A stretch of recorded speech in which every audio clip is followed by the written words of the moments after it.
Bonjour à tous. Bienvenue pour la deuxième partie de la 70e semaine de la prophétie de Daniel. Aujourd'hui, nous nous arrêterons sur l'ouverture des 7 sceaux du livre de la Révélation de Jean qui lui a été donné par notre Seigneur Jésus-Christ. Pour bien comprendre cette partie de l'étude, il nous faudra retourner dans les prophéties qui ont été annoncées par les anciens prophètes Ézéchiel, Zacharie, Ésaïe, Joël et Jérémie, voire d'autres prophètes. Bien que Jean nous parle des événements qui auront lieu durant les derniers jours, il nous faut les clés de décryptage pour élucider le livre de la Révélation. Ces prophètes ont prophétisé pour le peuple juif et l'arrivée du Messie, mais ils ont aussi annoncé des prophéties pour notre époque. Voyons un petit résumé de la première partie de l'étude. Nous avons vu que Dieu a provisoirement rejeté le peuple juif pour rassembler des gens de toutes les nations qui composeront l'Église de notre Seigneur Jésus-Christ. Je dis bien provisoirement. Nous verrons cela dans la suite de l'étude. Nous avons aussi vu que lorsque Dieu verra qu'il n'y a plus personne qui répondra à l'appel, alors notre Seigneur, dans un premier temps, descendra pour prendre son Église dans le royaume céleste, où il a préparé une demeure pour chacun des membres de l'Église. À ce moment-là, alors, l'Église sera près du Seigneur, représentée par les 24 vieillards assis sur leur trône, avec des couronnes sur leur tête, fait que l'on retrouve dans le chapitre 5 du livre de la Révélation. Commençons notre étude. Commençons par l'ouverture du livre scellé des 7 sceaux, par celui qui en est digne. Lisons, ou suivez-moi donc dans la lecture des versets 1 à 8 du chapitre 6 du livre de la Révélation.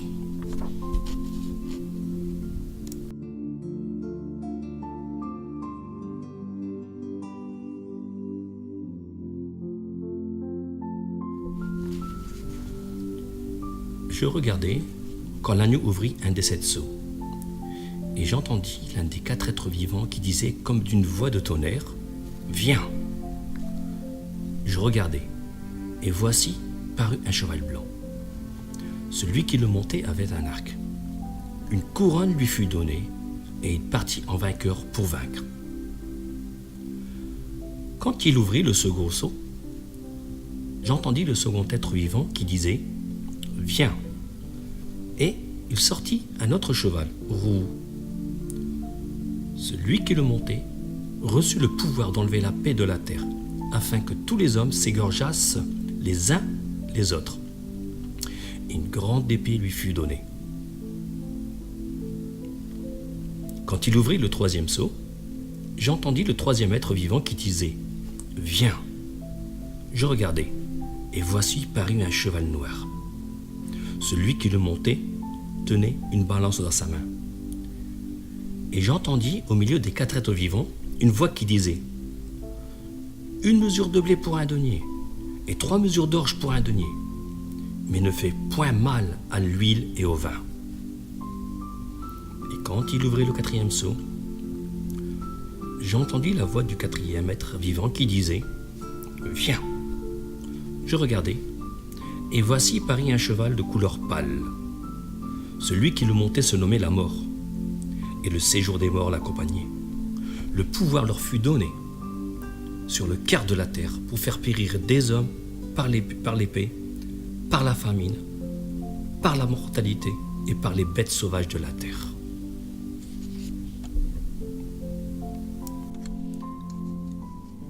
Commençons par l'ouverture du premier sceau. Ici, on nous parle d'un cheval blanc et d'un cavalier qui le monte avec son arc. On lui donna une couronne, ce qui signifie qu'il reçoit un pouvoir. Ce verset peut porter à confusion. Au chapitre 19, on nous parle aussi d'un cheval blanc et d'un cavalier. Mais la description est quand même différente. Vérifions cela en Révélation chapitre 19, versets 11 à 16.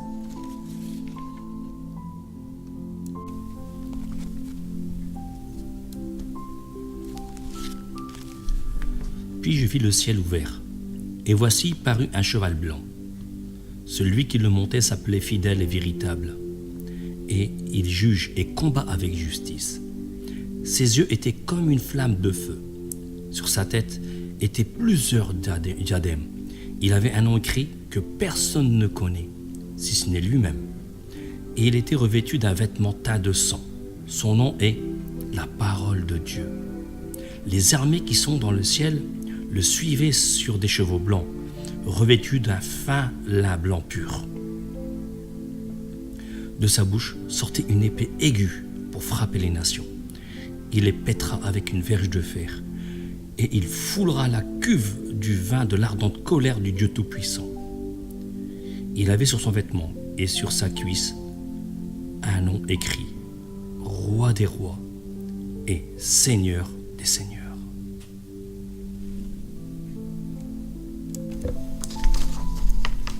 Nous voyons entre ces deux cavaliers une piètre imitation. Le cavalier du premier saut ne peut être notre Seigneur. Déjà, quand le cavalier commence à chevaucher, il est seul. De plus, le Seigneur est déjà sur son trône. Et aucun ange ou créature que ce soit ne peut permettre de donner un ordre au roi des rois et Seigneur des seigneurs en lui disant « Viens ». De plus, dans le chapitre 19, il est dit du cavalier, le fidèle et le véritable. Et de plus, ce cavalier n'est pas tout seul, il est accompagné avec d'autres, son armée.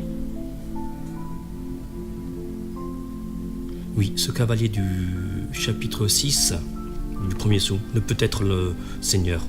En fait, il est l'Antéchrist, l'imitation de notre Seigneur. Sa chevauchée ne commence qu'après l'enlèvement de l'Église et pas avant. Il est déjà présent, mais il ne peut paraître qu'après. Le prophète Daniel nous parle de lui dans sa prophétie des 70 semaines d'année.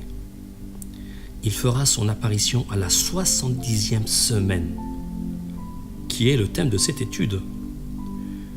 Voyons ce que Daniel nous dit au chapitre 9, versets 24 à 27.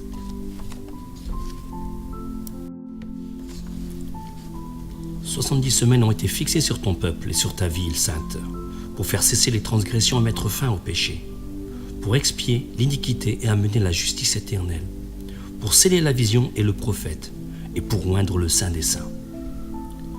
Sache donc et comprends, depuis le moment où la parole a annoncé que Jérusalem serait rebâtie jusqu'à loin au conducteur, il y a 7 semaines. Dans 62 semaines, les places et les fossés seront rétablis, mais en des temps fâcheux. Après la 62e semaine, un oint sera retranché, et il n'aura pas de successeur. Le peuple d'un chef qui viendra détruira la ville et le sanctuaire, et sa fin arrivera comme par une inondation. Il est arrêté que la dévastation dureront jusqu'au terme de la guerre. Il confirmera une solide alliance avec plusieurs pour une semaine. Et durant la moitié de la semaine, il fera cesser le sacrifice et l'offrande. Le dévastateur commettra les choses les plus abominables jusqu'à ce que la ruine et ce qui a été résolu fondent sur le dévastateur.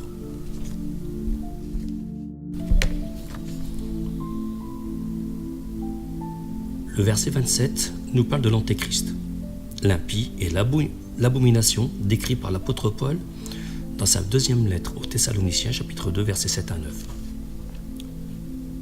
Que je lis. Car le mystère de l'iniquité agit déjà. Il faut seulement que celui qui le retient ait disparu. Et alors l'impie que le Seigneur Jésus détruira par le souffle de sa bouche et qu'il anéantira par l'éclat de son avènement.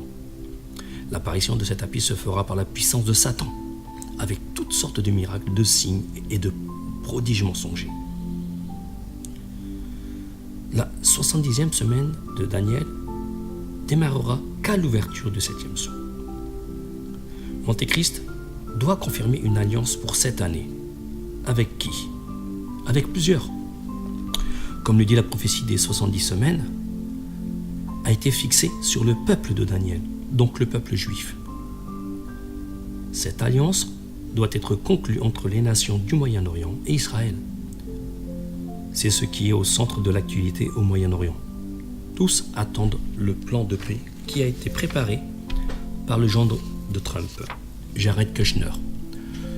Ce plan est appelé le deal du siècle. Il sera dévoilé par le président Trump après les élections du nouveau gouvernement israélien le 9 avril. L'Antéchrist n'est pas celui qui prépare le plan, mais celui qui le confirmera. Comprenons qu'entre l'enlèvement de l'Église et la confirmation de cette alliance, un laps de temps doit s'écouler, laps très court. C'est ce que fait comprendre notre Seigneur. Nous le verrons avec l'ouverture des sceaux suivants. Pourquoi très court? Le Seigneur nous le dit lui-même dans l'évangile de Matthieu, chapitre 24, versets 21 à 25. Car alors, la détresse sera si grande qu'il n'y en a point eu de pareil depuis le commencement du monde jusqu'à présent, et qu'il n'y en aura jamais.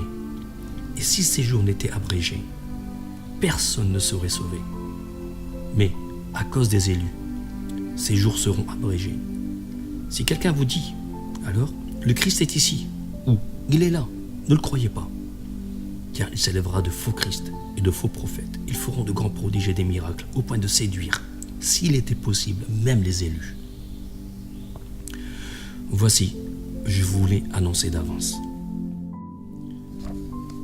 Cette période de détresse annoncée par le Christ ne peut pas s'accomplir durant les 7 années de tribulation que nous voyons dans cette image, entre le repère D et F.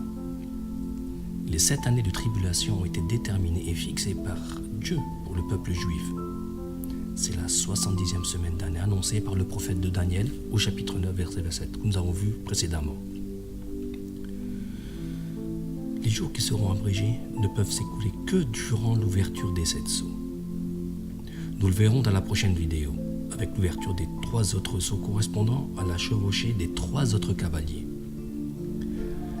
La libération de ces 3 cavaliers sera vraiment une période de détresse mondiale. Les tensions géopolitiques, les crises, le Brexit, les gilets jaunes, le Venezuela, Gaza et Israël, les attentats terroristes, les dérèglements climatiques qui se déroulent un peu partout sur notre globe aujourd'hui ne sont que les prémices des douleurs de l'enfantement. Quelle doit être l'attitude des véritables serviteurs de notre Seigneur Jésus-Christ face à tous ces événements? Ils devront se redresser et lever la tête, car leur délivrance est proche. L'évangile de Luc, au chapitre 21, versets 27 à 28, nous dit: Alors, on verra le Fils de l'homme venant sur une nuée avec puissance et grande gloire. Quand ces choses commenceront à arriver, redressez-vous et levez vos têtes, parce que votre délivrance approche. À bientôt pour ma prochaine vidéo, donc la 3e partie, et merci pour ceux qui m'ont suivi.